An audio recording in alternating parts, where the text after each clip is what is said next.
లోకంలో భక్తి చాలా ఉంది, కానీ ఆ భక్తి పండగ చేసుకోవటానికి, కొత్త గుడ్డలు కట్టుకోవటానికి, ఏదైనా పిండి వంటలు పలహారాలు వండుకొని తినటానికి, సాయంత్రానికి ఏదైనా సరదాగా ఎకేషన్కి వెళ్ళటానికి పని చేసుకుంటాం కనుక, ఉద్యోగమో పనో వ్యాపారమో ఏదో ఒకటి చేసుకుంటాం కనుక శరీరానికి రెస్ట్ ఇచ్చి ఆ రోజు ఏదో ఓ 10-12 దాకా పడుకొని, వీటి రోజుల్లో పెందలాడే లెగుస్తారు డ్యూటీకి వెళ్ళాలంటే, పనికి వెళ్ళాలన్నా, డ్యూటీకి వెళ్ళాలన్నా. ఇక ఆదివారం వచ్చేటప్పటికి ఆ రోజు రెస్ట్ దొరికింది కనుక శరీరానికి ఇంకొంచెం సుఖాన్ని ఇచ్చి 11-12 దాకా పడుకుంటారు కొంతమంది అయితే అలవాటు ఉన్న వాళ్ళ పొద్దున లెగుస్తారు.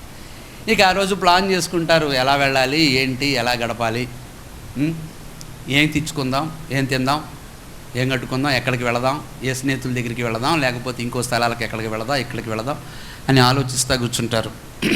నిజమైన క్రైస్తవుడు, అసలు క్రైస్తవుడు యేసు ప్రభునందు విశ్వాసం ఉంచిన వాడికి కాస్తన్నా దైవ భయం ఉంటుంది, కొంచెమన్నా.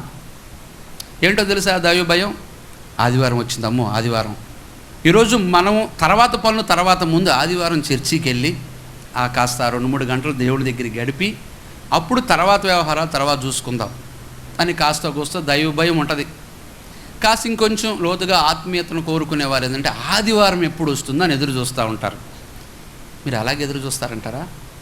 అది ఆదివారం ఎప్పుడు వచ్చింది నాకు ఎదురు చూసేవాళ్ళు చేతులు ఎత్తండి. మరి ఎందుకు వస్తున్నాం మనం దేవుని సన్నిధికి? ఆయన సన్నిధిలో సంతోషాన్ని, ఆనందాన్ని అనుభవించడానికి, చక్కటి పాటల ద్వారా భక్తి జీవితాన్ని కొనసాగించడానికి కదా.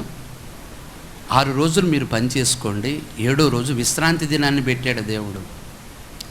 ఆ విశ్రాంతి దినం ఎందుకో తెలుసా? ఆయనతో గడపటానికి.